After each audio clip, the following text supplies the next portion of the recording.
el Señor Jesús estaba aquí en la tierra, caminaba y conversaba con sus discípulos.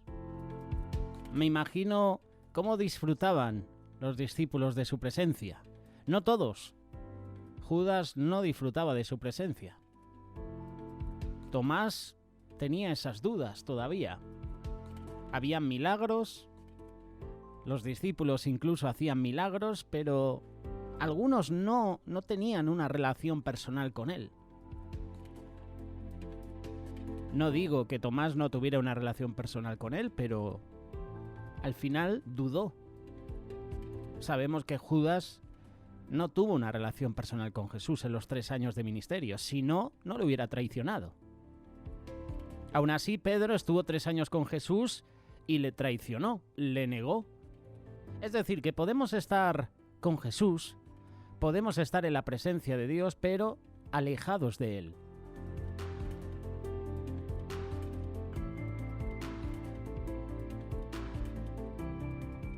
Jesús un día les dijo que pronto se iba a marchar. Los discípulos se entristecieron al pensar que el Señor Jesús los dejaría. Juan capítulo 16, versos 6 y 7. Porque os he dicho estas cosas, tristeza ha llenado vuestro corazón, pero yo os digo la verdad, os conviene que yo me vaya. Bienvenidos a esta escuela bíblica, bienvenidos a este espacio de la vida cristiana práctica, clase número 6.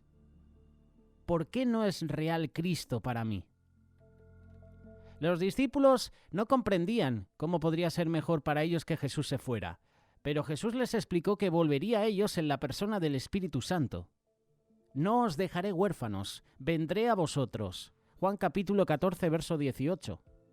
Él volvería no solo para estar con ellos, sino para vivir en ellos. Jesús dijo, Juan capítulo 14, verso 20, en aquel día vosotros conoceréis que yo estoy en mi Padre, y vosotros en mí, y yo en vosotros. El día de Pentecostés el Señor Jesús volvió en la persona del Espíritu Santo para vivir en sus discípulos. Ellos estaban llenos de alegría, fueron por todas partes llevando las nuevas maravillas de que Jesús estaba vivo y que Él era el Señor de todo. Lo más maravilloso era que sabían que Cristo estaba con ellos, estaba viviendo en ellos y que gozaban de su presencia. El Espíritu Santo hizo a Cristo tan real para ellos como lo había sido cuando estaba con ellos corporalmente. Por eso, Cristo mora en cada creyente. Tal como el Señor Jesús vivía en el corazón de aquellos primeros discípulos, así vive hoy en el corazón de sus creyentes. Cristo mismo está en el cielo, pero vive en nosotros mediante el Espíritu Santo. ¿Y qué hace el Espíritu Santo por nosotros? Él hace que Cristo sea real para nosotros. Nos hace conscientes de que Cristo está viviendo en nosotros y nos capacita para gozarnos de su presencia. Él toma las verdades de Cristo y las revela a nosotros. Mira lo que dijo Jesús acerca del Espíritu Santo. Él me glorificará porque tomará de lo mío y os lo hará saber. Todo lo que tiene el Padre es mío. Por eso dije que tomará de lo mío y Él os lo hará saber. Juan capítulo 16, versos 14 y 15.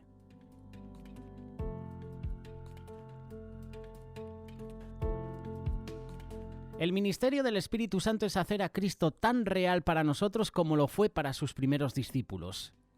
Aún así, para muchos cristianos, Cristo no es real. Ellos dicen, yo creo en la Biblia, yo oro, yo asisto a la iglesia, aún con esto Cristo no es real para mí. ¿Y por qué me pasa esto?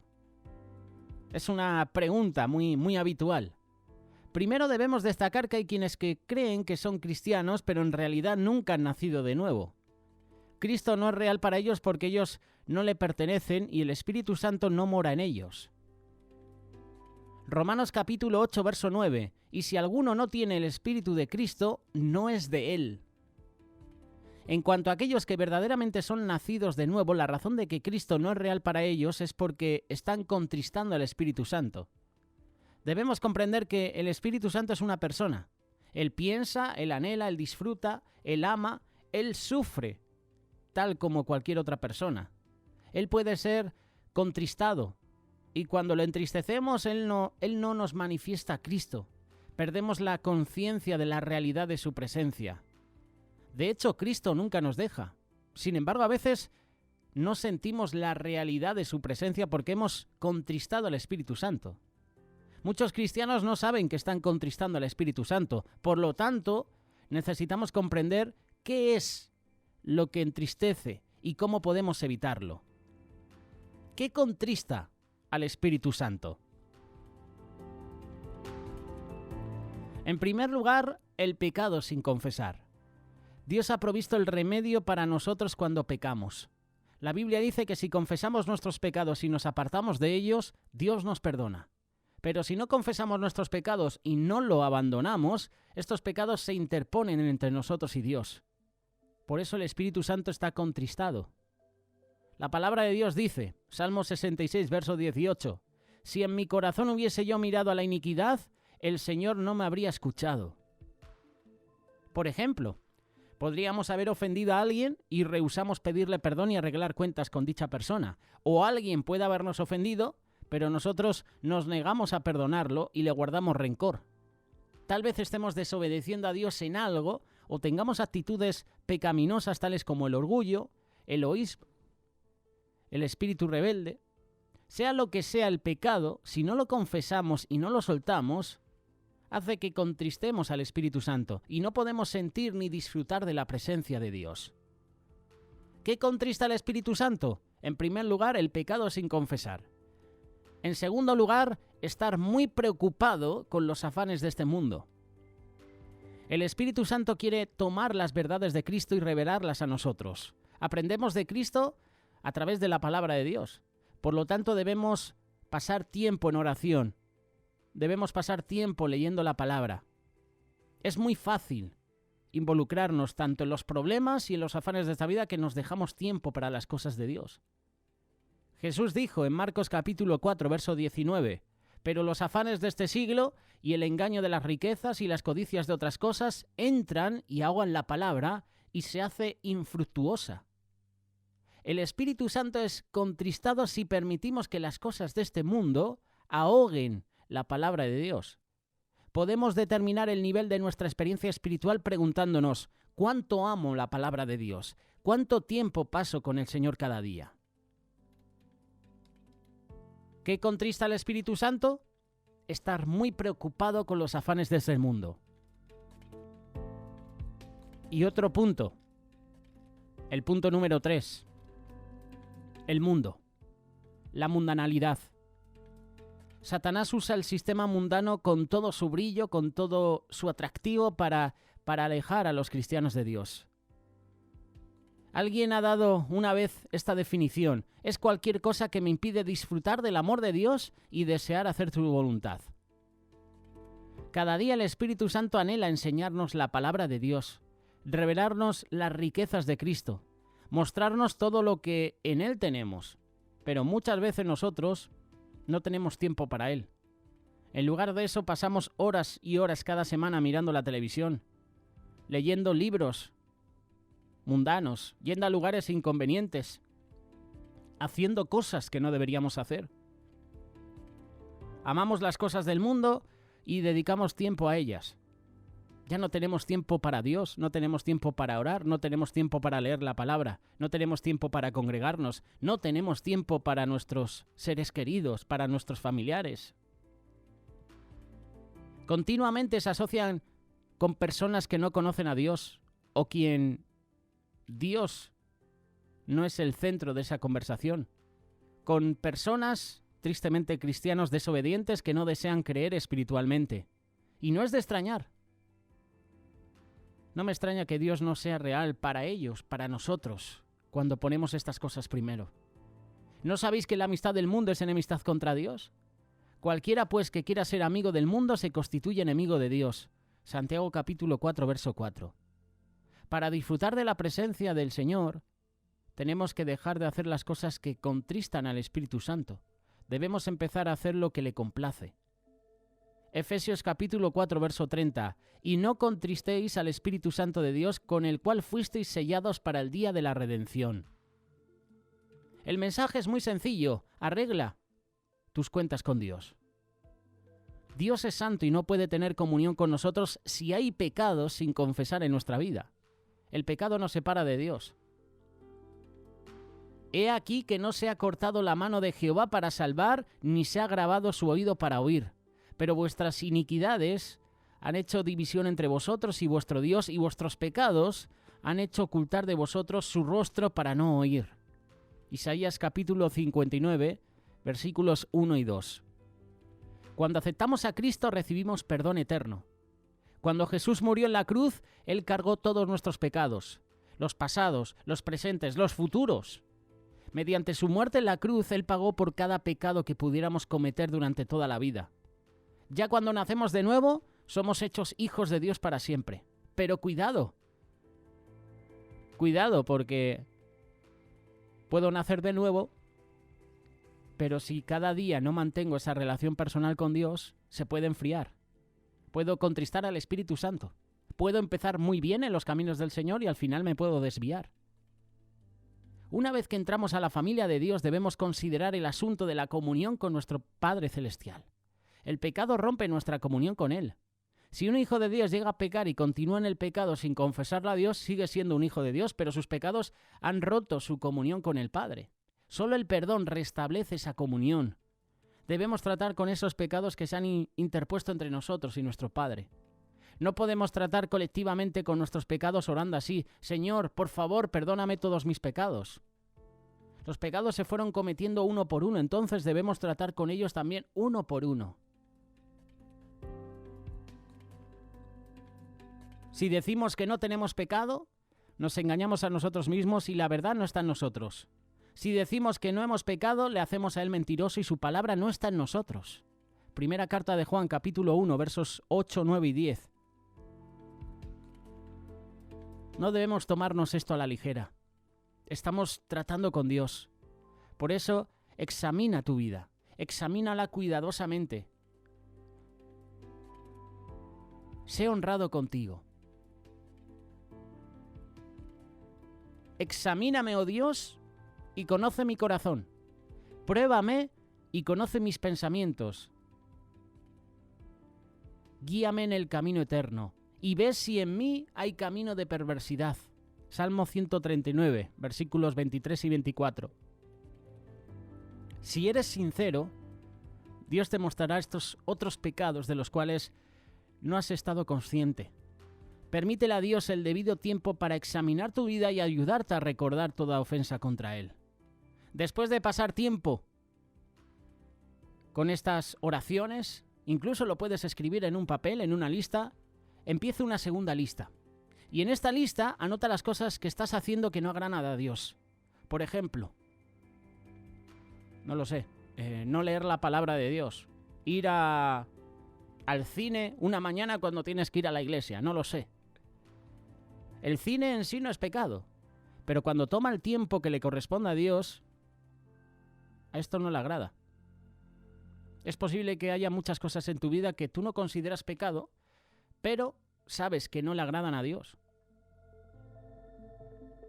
Ver el fútbol, ir a un partido de fútbol no es pecado, pero si ya te quita de ir a cultos, a reuniones, si ya te impide buscar a Dios, entonces habrá que analizar si realmente me conviene ver el fútbol, o ir a un partido de fútbol, o ir al cine, o salir con mis amigos, o incluso tener un trabajo que me quita el congregarme.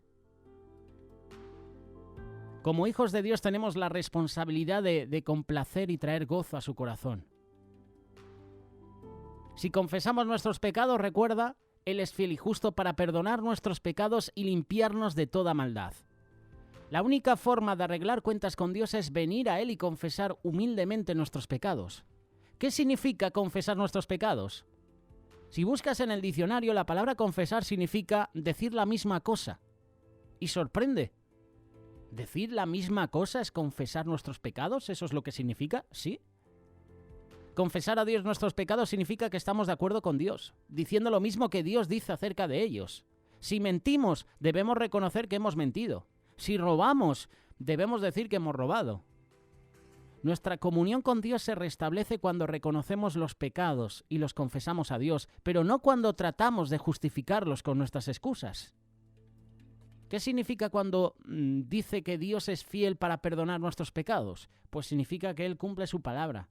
Dios ha dicho que nos va a perdonar y Él siempre cumple su palabra. ¿Y qué significa cuando dice que Dios es justo en perdonarnos nuestros pecados? Pues significa que Él es justo al perdonarnos porque Cristo pagó la pena por nuestros pecados. Dios puede perdonarnos sin invalidar su propia justicia. Qué bueno que podamos orar de esta manera. Padre, he pecado contra ti. Nombra el pecado. Te confieso este pecado y ahora te pido que me perdones. Te doy gracias por el sacrificio de Jesús que derramó su sangre preciosa por este pecado. Él me limpia, Él me lava. Él es fiel y justo para perdonar nuestros pecados y limpiarnos de toda maldad. Primera carta de Juan, capítulo 1, verso 9.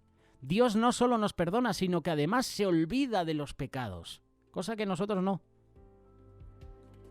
Nunca más me acordaré de sus pecados y transgresiones, dice la carta de Hebreos, capítulo 10, verso 17. Es tiempo de pedirle al Espíritu Santo que llene nuestro corazón. Si eres un hijo de Dios, el Espíritu Santo está en tu corazón. Él ha estado ahí desde el momento en que naciste de nuevo. Pero si has tenido pecado en tu vida, entonces Él no ha podido llenar tu vida. En cambio, has sido contristado. Si tú quieres que Él llene tu vida, pídele al Padre ahora. Espíritu Santo, te he contristado por mucho tiempo y ahora he confesado mis pecados y te pido que llenes mi corazón, que tomes el control de mi vida. Haz que Cristo sea una realidad para mí. El arrepentimiento significa cambio de vida. Y cuando los hijos de Dios contristan al Espíritu Santo, Dios los llama al arrepentimiento.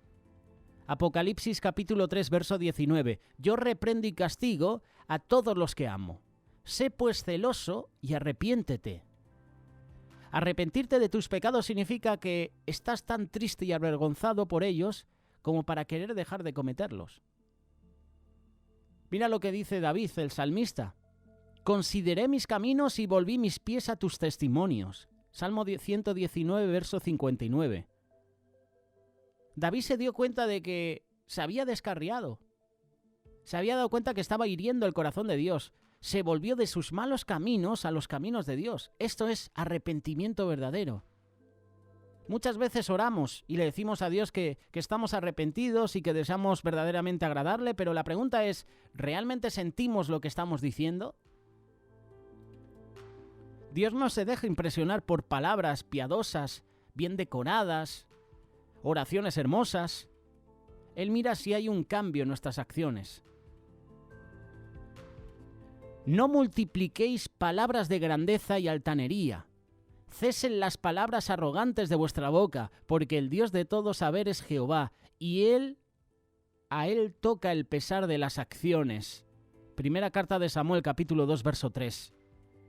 Si te has arrepentido realmente y en verdad deseas que Cristo sea una realidad en tu vida, aquí hay algunas cosas que harás como fruto de arrepentimiento. En primer lugar, pondrás a Dios primero en tu vida. En segundo lugar, amarás al Señor tu Dios. En tercer lugar, vas a dejar las cosas del mundo. En cuarto lugar y por último, pasarás un tiempo cada día en comunión con Dios, que esto es importante. Cuando no hay tiempo de calidad con Dios, nos volvemos fríos. Contristamos al Espíritu Santo. Es un cristiano insensato aquel que está tan ocupado que no tiene tiempo para Dios. Se parece a un hombre que hace un viaje largo en coche y que dice que va tan apurado, va con tanta prisa que no tiene tiempo para detenerse a poner combustible. Cualquiera que sea la responsabilidad o las preocupaciones que tengamos, no podemos permitir que éstas nos alejen de Dios. Es importante, es menester, como dice la palabra, tener comunión con Dios por medio de la oración, del estudio de su palabra. No podemos hacer demasiado énfasis en esto. La Biblia dice acerca de Jesús, levantándose muy de mañana, siendo aún muy oscuro, salió y se fue a un lugar desierto y allí oraba. Marcos capítulo 1, verso 35. Si para el mismo Hijo de Dios era necesario tener comunión con su Padre Celestial, ¿cuánto más lo tiene que ser para nosotros?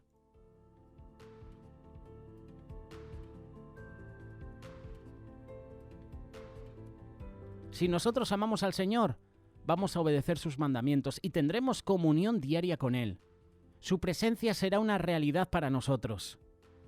El que tiene mis mandamientos y los guarda, ese es el que me ama. Y el que me ama será amado por mi Padre, y yo le amaré y yo me manifestaré a Él. Juan capítulo 14, verso 21. El Espíritu Santo me manifiesta la presencia de Cristo. Y mi responsabilidad al nacer de nuevo es no contristarle.